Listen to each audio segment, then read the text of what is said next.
রাজাকার রাজাকার খেলার দিন শেষ। এই কার্ড দিয়ে আর খেলার দিন নাই। মন মতো হইলে মুক্তিযোদ্ধা, মন মতো না হইলে রাজাকার, এই দিন শেষ। ইন্নামাস সাবরু ইনদা সাদামাতিল উলা।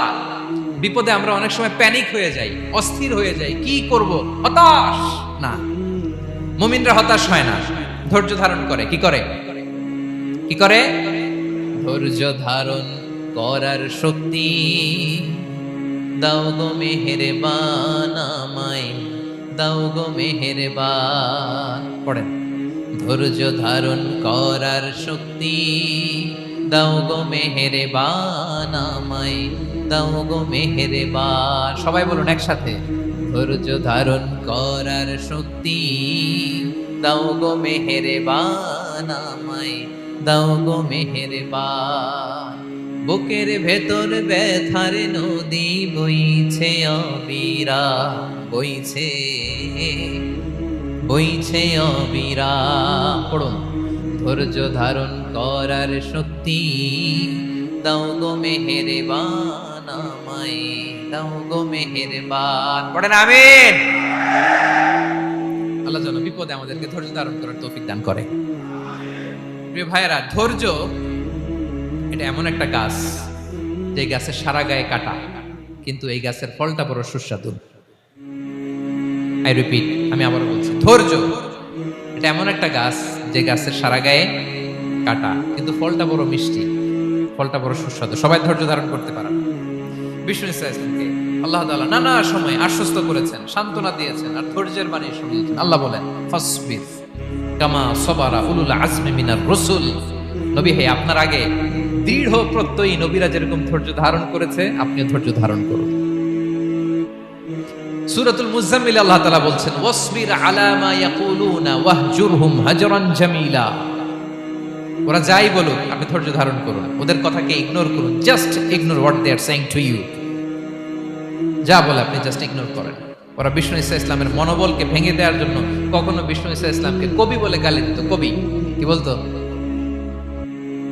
শায়ের। কখনো বলতো মজনুন, পাগল। নাউজুবিল্লাহ পড়বেন না?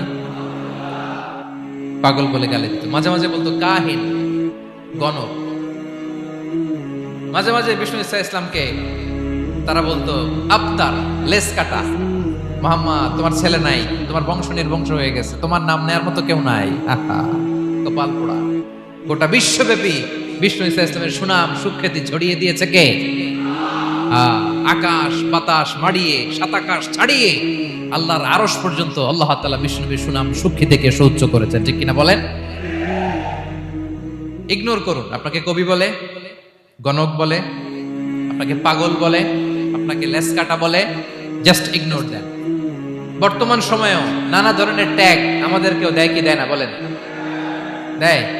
আমাদেরকে কি বলে? মৌলবাদী বলে, বলে বলে ওই যে রাজাকার বলে। রাজাকার রাজাকার খেলার দিন শেষ।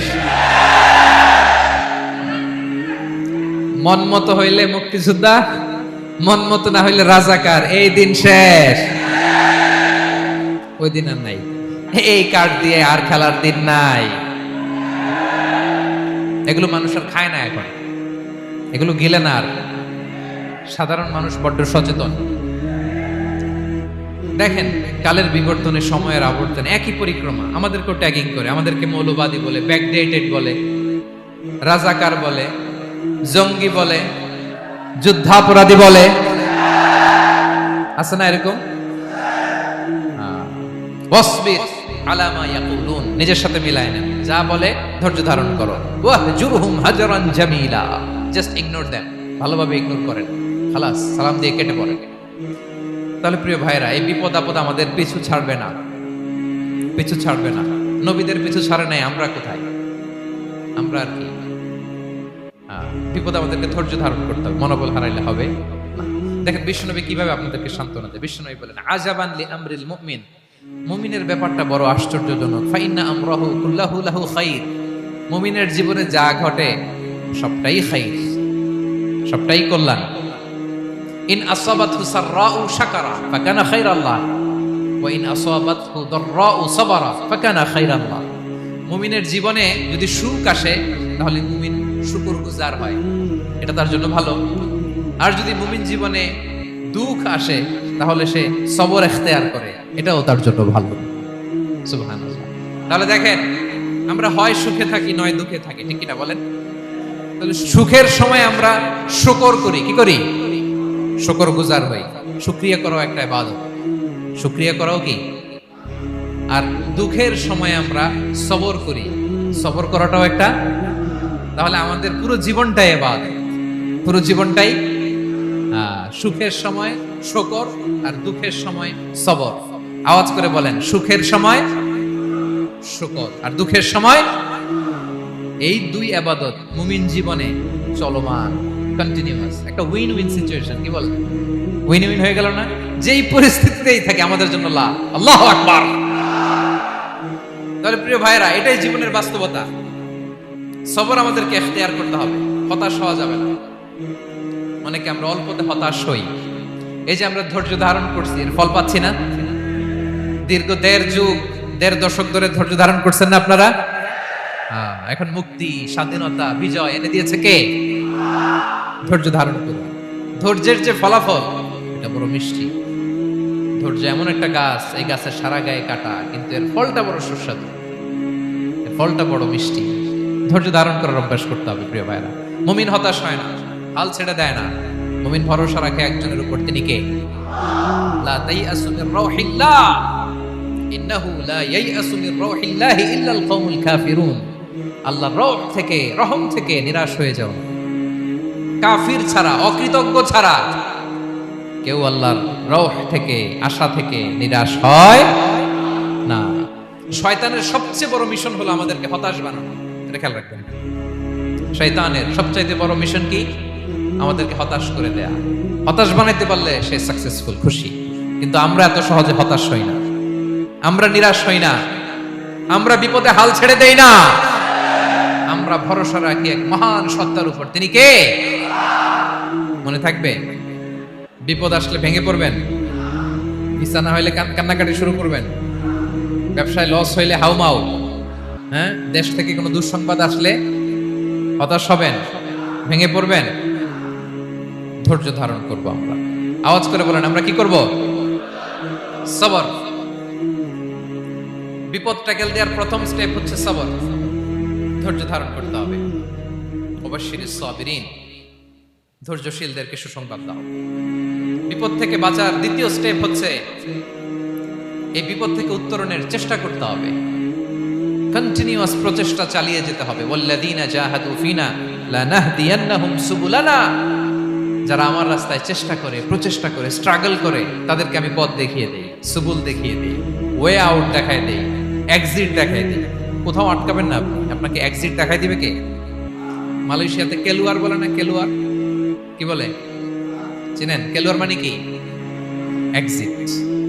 এক্সিট পেয়ে যাবেন, আটকাবেন না আপনি জীবনে কোথাও। 3 নাম্বার, আল্লাহর উপর তাওয়াক্কুল করতে হবে বিপদ আসলে। ওমাইয়া তাওয়াক্কাল আলাল্লাহি ফাহুয়া হাসবুহ। আল্লাহর উপর যে তাওয়াক্কুল করে, আল্লাহ তার জন্য যথেষ্ট হয়ে যায়। তাহলে বিপদে প্রিয় ভাইরা আমরা প্যানিক হব না, ধৈর্য ধারণ করব, বিপদ থেকে উত্তরণের সর্বোচ্চ প্রচেষ্টা চালিয়ে যাব, আর ভরসা রাখবো একজনের উপর, তিনি কে? আর বিপদ আসলে এটাকে নেগেটিভলি নেবেন না সবসময়। বিপদ আপদ এটা অনেক পজিটিভ, ভালো জিনিস আমাদের জীবনে বয়ে নিয়ে আসে।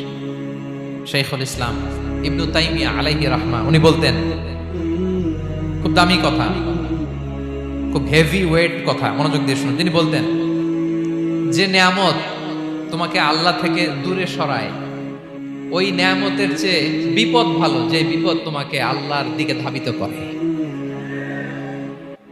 আই রিপিট, আমি আবারও বলি, যে নাজ নেয়ামত তোমাকে আল্লাহ থেকে দূরে সরিয়ে দেয়, সে নাজ নেয়ামতের চেয়ে ওই বিপদ আপদ ভালো, যে বিপদ আপদ তোমাকে আল্লাহর কাছে টেনে দেয়। তাহলে বিপদ আপদ আসলে আপনি হতাশ হবেন, আর কখনো দুঃখ করবেন? মোয়ারের ভাইয়েরা, আর মন খারাপ করবেন? আপনি খেয়াল করে দেখেন, বিপদ আসলে আমরা আল্লাহরে ডাকি বেশি। যখন অসুস্থ আপনি খেয়াল করেন তো, আল্লাহ আল্লাহ তুমি ছাড়া বাঁচানোর কেউ নাই, আল্লাহ আল্লাহ তুমি হেফাজত করো, আল্লাহ তুমি সুস্থ করে দাও। যখন লাইফ থ্রেট, দেখেন আপনি গুম হয়ে যেতে পারেন, আপনার কারাবন্দী করতে পারে, এরকম একটা বিপদের মধ্যে আছেন, তখন খেয়াল করেন তো আল্লাহর সাথে আপনার কানেক্টিভিটি, রিলেশনশিপটা কতটা ডেভেলপ হয়। কারণ বিপদে পড়লে আমরা আল্লাহরে ডাকি বেশি। তাহলে বিপদ আপদেরও কিছু পজিটিভ সাইড বা দিক আমাদের জীবনে আছে না নাই? অনেক পজিটিভ দিক আছে, কয়েকটা শেয়ার করি। এক নাম্বার, আল্লাহ, এক নাম্বার পজিটিভ সাইড তো বললাম, ইমাম ইবনে তাইমিয়া যেটা বললেন। এরপরে হচ্ছে মাঝে মাঝে আল্লাহ তাআলা আমাদের মর্যাদাকে আপগ্রেড করতে চায়, এলিভেট করতে চায়। আপনি ধরেন কোন একটা এয়ারলাইন্সের রেগুলার প্যাসেঞ্জার টিকিট কাটেন, মাঝে মাঝে হঠাৎ করে দেখবেন কাউন্টারে গেলে তারা বলে you are upgraded to business class, অথবা you are upgraded to first class. যেহেতু রেগুলার প্যাসেঞ্জার, অনেক মাইলস জমা হয়েছে, আপগ্রেড করে দেয়। আল্লাহ তাআলা মাঝে মাঝে চায় তিনি আমাদের মর্যাদাকে, র্যাঙ্ক, এটাকে আপগ্রেড করবেন, কিন্তু আমার যে আমল আখলাকের অবস্থা, ওইটা দিয়ে ওই আপগ্রেড র্যাঙ্কে যাওয়ার সুযোগ নাই। বুঝতেছেন কথা? আল্লাহ চায় আমার লেভেল একটু আপ করতে, কিন্তু আমার আমলের যে অবস্থা, এতে আমি ওখানে যাই না। তখন আল্লাহ কিছু বিপদ আপদ দিয়ে, পরীক্ষা দিয়ে বান্দাকে টেস্ট করে। ওই পরীক্ষায় যদি উত্তীর্ণ হন, সাথে সাথে আল্লাহ তাআলা আপনার লেভেল বা র্যাঙ্ক আপগ্রেড করে দেয়। সুবহানাল্লাহ বলবেন না? তাহলে লাভ না লস? আওয়াজ করে বলেন, লাভ না লস? মুমিন জীবনের সব লাভ। যত বিপদ আপদ আপনাকে স্পর্শ করে, প্রতিটাতেই আপনার জন্য কল্যাণ। বিষ্ণু ইসলাম বলেন, মা ইউসিবুল মুসলিমা মিন নাসাবিন ওয়ালা ওয়াসাবিন ওয়ালা হাম্মিন ওয়ালা হুজনিন ওয়ালা আযান ওয়ালা গাম্মিন হাত্তা শাওকাতি ইউশাকুহা ইল্লা কাফফারাল্লাহু বিহা খাতায়া। আপনার জীবনে যত দুঃখ, যত যন্ত্রণা, যত টেনশন, যত অ্যাংজাইটি, যত ইনজুরি, এমনকি গোলাপ ফুল পাড়তে যে ওখানে যে কাটা বাঁধছে, বরই খেতে যে বরই গাছে ওঠার পর যে একটা কাটা বিঁধছে আপনার হাতে, এর কারণে আল্লাহ তাআলা আপনার গুনাহ মাফ করে দেয়। সুবহানাল্লাহ। তাহলে বিপদ আপদ দিয়ে আল্লাহ বান্দার মর্যাদাকে আপগ্রেড করে। বিপদ আপদে ফেলে আল্লাহ তাআলা বান্দার পাপ মোচন করে। বিপদ আপদ দিয়ে আল্লাহ তাআলা বান্দার শাস্তি মওকুফ করে। এমন পাপ করছেন, এটার জন্য শাস্তি বরাদ্দ হয়ে গেছে, কিন্তু আল্লাহ তাআলা ওই শাস্তি থেকে মাঝে মাঝে আপনাকে বাঁচাতে চায়, তখন কিছু বিপদ দিয়ে বান্দারে পরীক্ষা করে। উত্তীর্ণ হলেই আল্লাহ তাআলা ওই শাস্তিকে মওকুফ করে দেয়। তাহলে আসুন সামারি করি, পুরো আলোচনাটার সামারি করি। এক নম্বর সামারি হচ্ছে বিপদ আপদ, পরীক্ষা, স্ট্রাগল, কষ্ট, এটা সুন্নাতুল্লাহি ফিদ দুনিয়া। এই দুনিয়ায় আল্লাহর সুন্নাত, এর বাইরে কেউ যেতে পারে না, ইভেন নট দ্য মেসেঞ্জার্স, নবীরাও না। আজকের আলোচনায় শুনছেন না নবীদের জীবন দিয়ে কি গেছে, ups and downs, test and trial, নবীরাও না। তাহলে এটা আমাদের মাইন্ডসেটের সাথে সেট আপ করে নিতে হবে যে অতীতে, বর্তমানে, ভবিষ্যতে বিপদ আপদ মুক্ত এই পৃথিবীতে কেউ থাকবে না। পারবেন? হ্যাঁ, এটা মাইন্ডসেটে নিয়ে নিতে হবে যে এটাই জীবন, বিপদ আপদ দিয়ে আল্লাহ পরীক্ষা করবেন। এটাই পৃথিবী। চির সুখ চির শান্তি এই পৃথিবীতে খুঁজলেই পাওয়া যায় না। শুরুতে বলছিলাম না, চির সুখ চির শান্তি। বলেন তো এটা কি দুনিয়ার ফিচার না জান্নাতের ফিচার? জান্নাতের ফিচার দুনিয়ায় খুঁজলে পাওয়া যাবে? যাবে না। তাহলে আজকের আলোচনার এক নাম্বার লেসন হচ্ছে বিপদ আপদ এটা সুন্নাতুল্লাহি ফিদ দুনিয়া। এই দুনিয়া আল্লাহর সুন্নাত, এটা থেকে মুক্তি পাওয়ার কোনো সুযোগ নাই, নবীরাও পায় নাই। দুই নাম্বার লেসন, বাঁচার যেহেতু সুযোগ নাই, we have to face it with patience, intellect and tawakkul. বিপদে অস্থির হওয়া যাবে না, এটাকে ফেস করতে হবে উইথ পেশেন্স, ধৈর্যের সাথে। বিপদ আমরা মোকাবেলা করব কিসের সাথে? ধৈর্য। প্যানিক হবেন না, অস্থির হবেন না, ধৈর্য ধারণ করবেন। উইথ ইন্টেলেক্ট, আল্লাহর দেয়া আপনার ইন্টেলেক্ট খাটিয়ে এই বিপদ উত্তরণের সর্বান্তকরণের চেষ্টা প্রচেষ্টা আপনার চালায় যেতে হবে। আর সবশেষে আত-তাওয়াক্কুল আলাল্লাহ, ডিপেন্ডিং অন আল্লাহ, ভরসা করব কার উপর? আল্লাহর উপর। পারা যাবে তো? দুইটা লেসন গেল। তিন নাম্বার লেসন হচ্ছে আমাদের ছেলে মেয়েদেরকে we have to educate our child regarding the test and trial in this দুনিয়া। দুনিয়ার এই বিপদ আপদের ব্যাপারে আমাদের ছেলে মেয়েদেরকে শেখাতে হবে, বুঝাতে হবে। ওরা ছোট মানুষ তো অস্থির হয়ে যায়, আব্বু আমার সাথে কেন এমন হয়, আমারই শুধু পেন্সিল চুরি হয়, আমারই শুধু এটা হয়, আমি পরীক্ষায় খারাপ করি, আমি ব্যথা পাই, আমার এই আমার সেই। ছোট মানুষ তো বুঝে না, ওরে বুঝাইতে হবে যে বাবা, this is the essence of life, এটাই জীবন, এটাই কি এই লাইফ হ্যাকস গুলো তাদেরকে শেখাইতে হবে। ডোন্ট বি প্যানিক, প্যানিক হওয়া যাবে না। This is how life is design, এটাই জীবন, বিপদ আপদ আসবে, এটাকে মেনে নিতে হবে। ছেলে মেয়েদেরকে শিখাইতে হবে, তাহলে তারাও প্যানিক হবে না। পারবেন তো ইনশাআল্লাহ? আচ্ছা, 4 নম্বর লেসন হচ্ছে যেটা আমরা জানলাম, যে বিপদ আপদ সবসময় আমাদের জন্য খারাপ না। সামটাইমস ইট ব্রিংস খায়ের for us if dealt properly. ঠিকমতো বিপদকে ডিল করতে পারলে এটা আসলে আমার জন্য আখেরে কল্যাণই বয়ে নিয়ে আসে। কি বলেন, তাই না? কল্যাণ বয়ে নিয়ে আসে। সব শেষ কথা হলো, আমরা যেন এই বিপদগুলোকে প্রপারলি ডিল করতে পারি, আমরা যেন সবর ইখতিয়ার করতে পারি। আল্লাহর কাছে চাইতে হবে, দোয়া করতে হবে, কারণ তৌফিক দেওয়ার মালিক কে? আল্লাহর কাছে যেন আমরা কায়মনোবাক্যে প্রার্থনা করতে পারি, আল্লাহ এই বিপদকে যেন আমরা ডিল করতে পারি উইথ সাবর, উইথ ইন্টেলেক্ট, উইথ তাওয়াক্কুল। আসল হাতিয়ার হচ্ছে এটা, দোয়া। আল্লাহর কাছে চাইবেন, মনোযোগের সাথে চাইবেন, আন্তরিকতার সাথে চাইবেন। উদউল্লাহ ওয়া আনতুম মুকিনুনা বিল ইজাবা। বিষ্ণু বলেন এমন ভাবে চাও যেন তুমি অনেকটা কনফার্ম যে তোমার দোয়া আল্লাহ কবুল করবেনই, এমন ভাবে চাও। অনেকে রোবোটিক দোয়া করে।